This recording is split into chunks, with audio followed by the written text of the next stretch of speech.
আকাশ থেকে পড়েছে এলিয়েন, দেখতে অন্য ধরনের, তাদের গায়ের রং কেমন কেমন, 14-15টা চোখ, 5টা মাথা আছে। নো, এই যে সরকার চলছে, এই সরকারের কোন একটা প্রতিনিধি আর বিরোধী যারা আছে তাদের প্রতিনিধি, এই এলাকার সবথেকে সম্মানীয় ব্যক্তি একজন মেম্বার, একজন সমাজসেবী মেম্বার, যে 12-13 জনের মেম্বার দিয়ে এই বোর্ড চলে যে হ্যাঁ না, ফুরফুরার মাজারটা আর ব্যাপারটা দেখতে হবে, পাথর চাপড়ি দরবার শরীফটাতে দেখতে হবে। এই ওখানকার কয়েকটা লোক মনে হয় জয়নাল আর জয়নালের চাচা দুজন মিলে বাপের সম্পত্তি মনে করে মাজারে যা টাকা পয়সা আছে, বকরি ছাগল যা আছে চামড়া বেচে সব খেয়ে নিচ্ছে। এটা দেখাশোনা করার জন্য লোক আছে, আর হঠাৎ করে বলছে এগুলা নিয়ে নেব। মানে একটা বকরির চামড়া বিক্রি করলে ক টাকা পাওয়া যায়, তার ভাগ, তার টাকা এই দেশ জাতিকে, এই সম্প্রদায়কে এগিয়ে নিয়ে যেতে কাজে লাগে। আর কেউ এসে বলছে, তাহলে জিনিসটা বোঝা গেল যে ওয়াকফ বোর্ড কারা কারা চালা করে। এটা হলো একটা প্রধান, মানে একটা সিস্টেম। এইবার এই সরকার বলছে আমি তো চলে যাব, 2 বছর 2টা টার্ম দাদাগিরি করলাম, এবার তো জোড়াতালির সরকার করেছে, যা একটা মিস কল মেরে দেখি, যদি আমার না বুঝ জানে না কিছু। আমাদের মধ্যে শুধু আমার অমুসলিম উপরদের রাগ নেই, আপনাদের উপর রাগ। আমরাই জানি না ওয়াকফ কি। দেখবেন ইউটিউব, ফেসবুক, অমুক তুমুক ফাইটারে ফেসবুক দেখবেন, আমি এখানে যারা বসে আছে, কালকে নিজের বাপ মরবে, কোন কবরস্থানে মাটি দিতে হয় জানে না, দেখেনি, প্রয়োজন পড়ে না।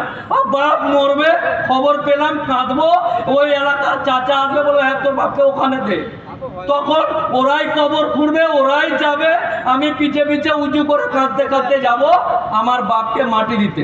আমরা জানি না, 90% লোক জানেই না যে আমার বাপের মৃত্যুর পর, আমার স্ত্রীর মৃত্যুর পর, যে স্ত্রীর সাথে রাত্রে আমি আনন্দ উপভোগ করেছি, সমাজ দেখিয়েছি, ছেলে মানুষ করেছি, আমার ওই স্ত্রীটাকে কোথায় মাটি দিব?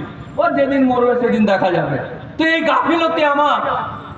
আল্লাহ বলছে সমস্ত সৃষ্টির মধ্যে মানুষকে খুব সুন্দর করে, দামি করে তৈরি করেছি, তাই তো নাকি? মাখলুকাত, ইমাম সাহেবরা ভালো বলতে পারবে যে পৃথিবীর আল্লাহর যতগুলো সৃষ্টি আছে তার মধ্যে দামি সৃষ্টি হচ্ছে মানব সৃষ্টি।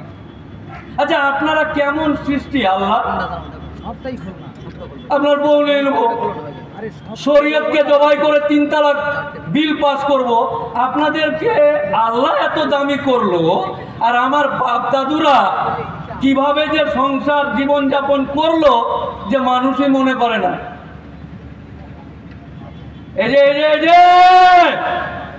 এই এলাকার সমস্ত বাপ চাচাদেরকে বলছে, আন্দোলন প্রতিবাদ কাকে বলে? 67 বছরের বুড়ো মূত্রথলি থেকে পাইপ বার করে ঠান্ডায় কাঁপতে কাঁপতে হরিয়ানা, পাঞ্জাব, এই শিখ সম্প্রদায়ের মানুষ দিল্লি, ভারতবর্ষের রাজধানীকে কৃষি বিলের বিরুদ্ধে প্রতিবাদ করে আটকেছে। শুনেছেন না শুনেননি?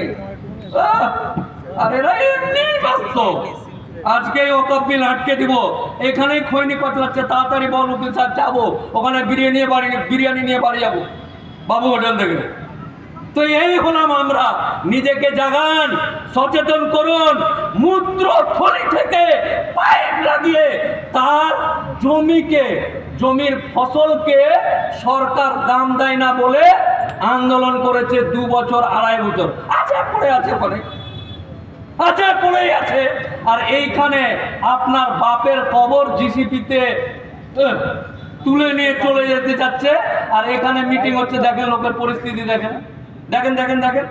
হ্যাঁ, এই বিল পাস হয়ে গেলে আপনি বলবেন ভড়কাচ্ছেন, জানেন না তাই বাবু বিরিয়ানি, জানেন না তাই খেয়েছেন আর 5 তলায় গিয়ে ছেড়েছেন।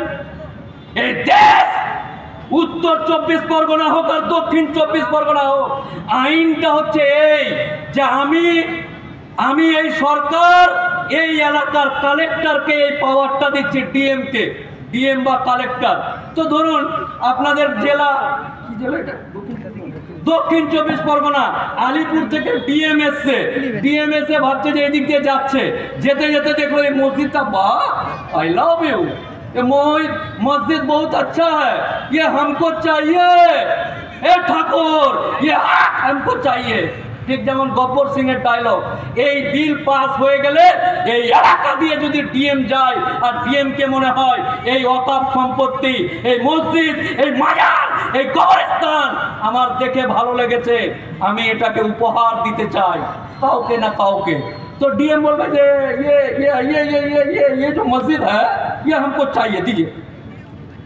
बोलो ना ना ना ना এটা কমিটি আছে, ওয়াকফ বোর্ড है, ये है, ঠিক আছে কাগজ জমা করিস, কাগজ জমা করিস। এই মসজিদটা কবেকার, দিল্লির জামে মসজিদ কবেকার, নাখোদা মসজিদ কবেকার, টিপু সুলতান মসজিদ কবেকার, মাজার শরীফ ফুরফুরা থেকে শুরু করে আশেপাশের যত মাজার আছে কবেকার, 3 দিনের।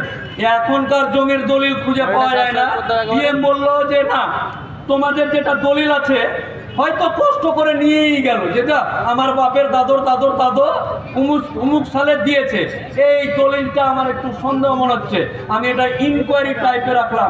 যতদিন ইনকোয়ারি হবে কোনো মুসল্লি, কোনো নামাজি মসজিদে ঢুকতে পারবে না। হঠাৎ একদিন রাত 12টার পর বললো যে না, আমি ইনকোয়ারি করে দেখলাম যে এখানে এটা ভেঙে দিয়ে এখানে টোটো স্ট্যান্ড করলে ভালো হয়, লোকের যেতে খুব অসুবিধা হচ্ছে, এই যে ভিড় গ্যাঞ্জাম, এইটা দিচ্ছে পাওয়ার, এই পাওয়ারটা দিচ্ছে।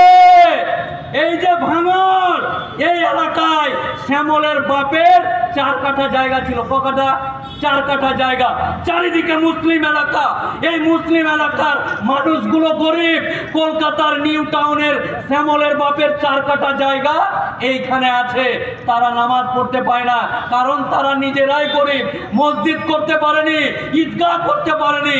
শ্যামলের বাপের কাছে এই সমাজের 4 জন গিয়ে বলছে, হে শ্যামলের বাপ বিমল, আপনার সাথে আমরা কত খেলা করেছি, কি করেছি, আমাদের নামাজ পড়ার অসুবিধা হচ্ছে, আপনি এই জায়গাটা ওয়াকফ করে দেন। ঠিক আছে, কোনো বাত নেই, কোই বাত নেই, লে লিজিয়ে। জমি রেজিস্ট্রি করে হিন্দু সম্প্রদায়ের মানুষ ভাঙড়ের লোকেরকে 4 কাঠা জায়গা দিল ঈদগাহের জন্য। এখন মোদী সরকার বলছে না, দেওয়া যাবে না। হিন্দু তুমি কাহা মে দেগা, দেওয়া যাবে না। কোন হিন্দু সম্প্রদায়ের মানুষ ওয়াকফে সম্পত্তি দেওয়া যাবে না, ভালো করে বুঝলেন, দেওয়া যাবে না। কিন্তু এই বিলে বলছে যে কমিটিটা এই জিনিসগুলো দেখাশোনা করে, যে এই কমিটি 12 জন গোটা রাজ্যের সম্পত্তিগুলো দেখাশোনা করে, এই 12 জনের মধ্যে শ্যামল আর বিমলকে রাখলাম। বোঝাতে পারছি না, শ্যামলের বাপের জমি ভাঙড়ের কবরস্থানের জন্য ওয়াকফ সম্পত্তি করতে পারবে না, কিন্তু আমার বাপের দেওয়া জমি দেখাশোনার দায়িত্বে শ্যামলের বাপ বিমল আর দীপঙ্কর থাকবে। আমাদের বক্তব্য হলো এই, তু কোন হ্যায় अपना शादी में अब्दुल्ला बेगाना, নিজের জিনিস নিজেরা দেখাশোনা করব, তুই কে? আমার স্ত্রী মোহর দেওয়া বউকে আমি বাইকে করে ঘটক পুকুরে বিরিয়ানি খাওয়াবো না 6 লেনে, তুই কে? এইটা হলো আমাদের বক্তব্য।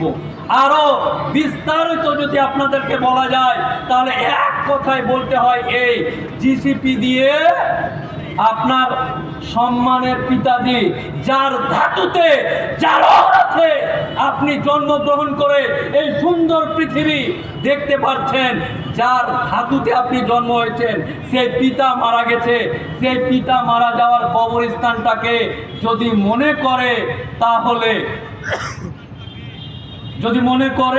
তাহলে ইনকোয়ারির নাম করে বন্ধ করে সেই সম্পত্তি দখল করার ক্ষমতা সরকারের কাছে থাকবে। আপনি বলবেন এটা মনে হয় আমাদের দিকে না, এই যে আপনি বলবেন যে এটা তো আমাদের দিকে নাই, আমাদের দিকে যেদিন হবে দেখা যাবে। এটা কোন মাস চলছে? নভেম্বরের কত তারিখ? 15ই নভেম্বর। 23শে সেপ্টেম্বর রাজ্যটার নাম গুজরাট, জায়গাটার নাম সারনাথ।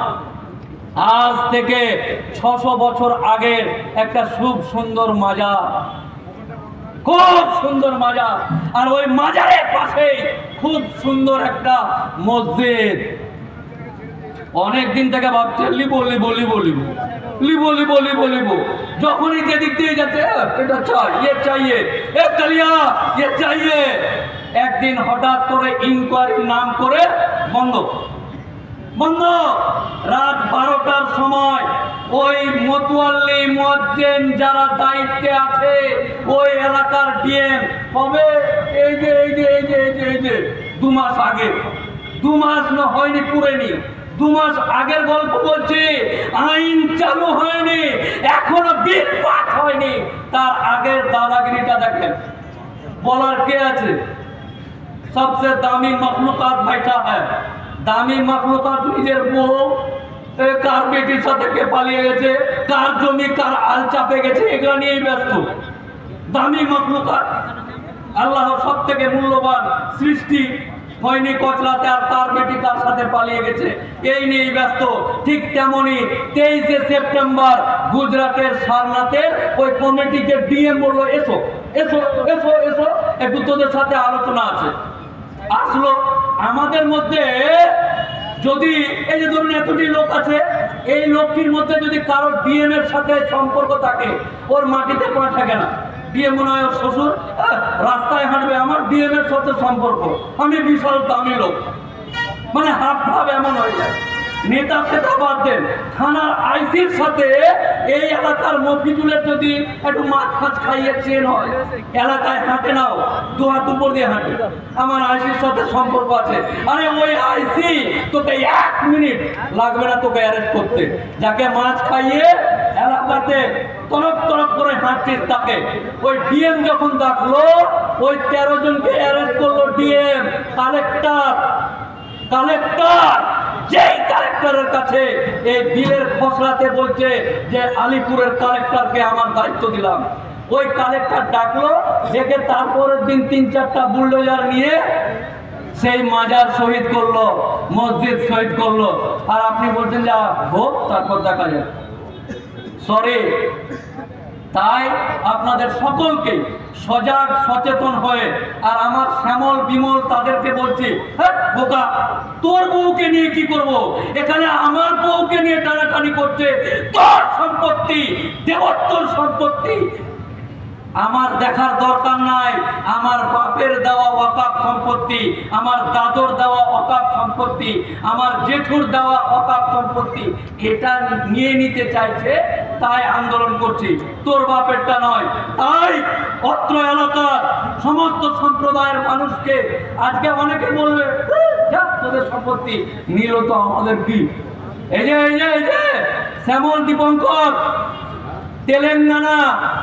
তেলেঙ্গানা একটা রাজ্য হয়েছে, অন্ধ্রপ্রদেশ একটা রাজ্য আছে, ওই কমিটির আন্ডারে ওখানে দামি দামি মন্দির আছে, ওই মন্দিরের কমিটির নাম টিডিডিপি। ওই মন্দিরের কমিটিতে ওই মন্দিরের কমিটিতে ভুলবশত সরকারের লোকজন লাগিয়ে সেই মন্দিরে তোমাকে ঢুকতে দিচ্ছে না, তখন ওই জায়গায় ওইখানকার হিন্দু মানুষেরা আন্দোলন করছে। তো এটা শুধু আমার তোর বলে নয়, এই সরকার খোকলা হয়ে গেছে জাতপাতের নামে।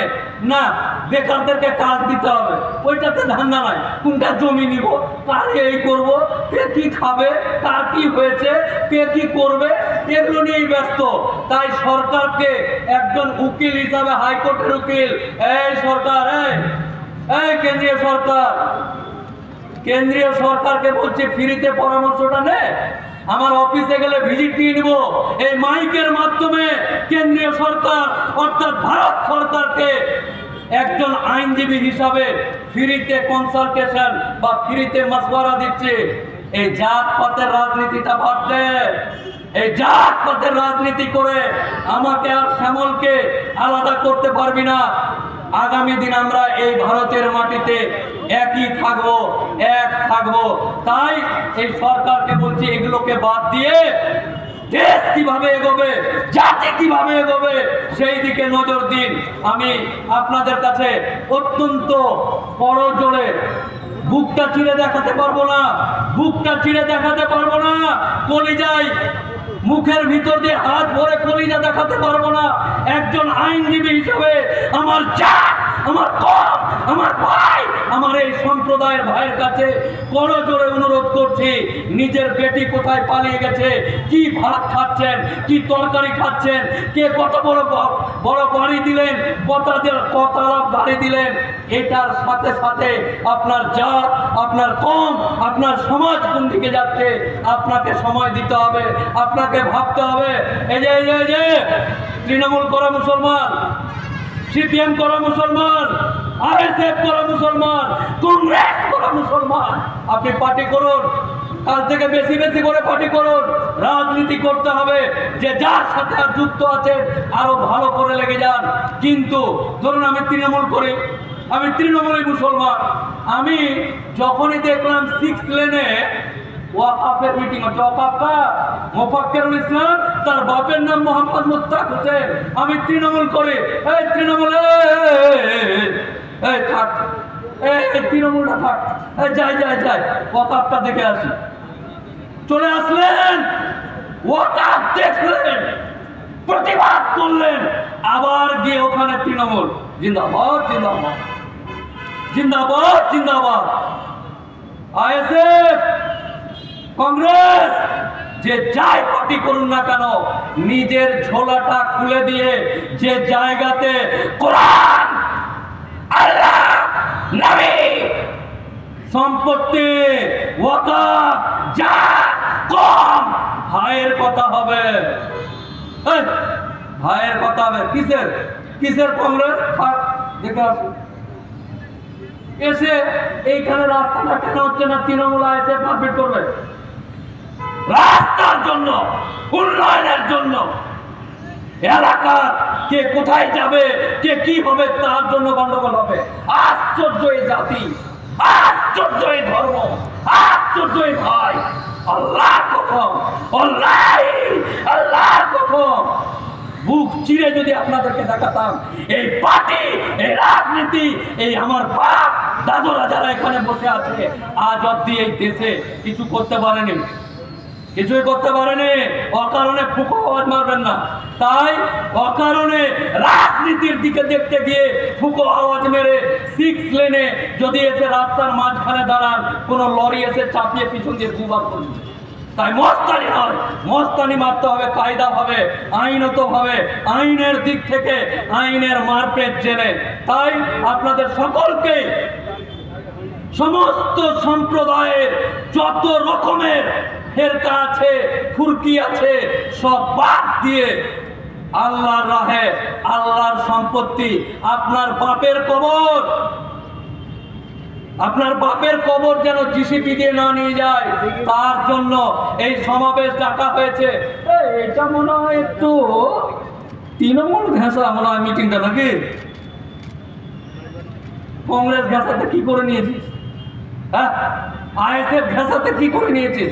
কে কি ঘেঁষা, এই ঘেঁষা ঘেঁষি দেখতে গিয়ে আমার বাপ দাদুরা ৬৭ বছর বয়সে আজকে আমাদেরকে, আমাদের মতন ইয়াং, আমার ছেলের মতন বাচ্চাদেরকে কোন ভবিষ্যতের দিকে ফেলে দিয়েছে, এটা ভাবতে হবে।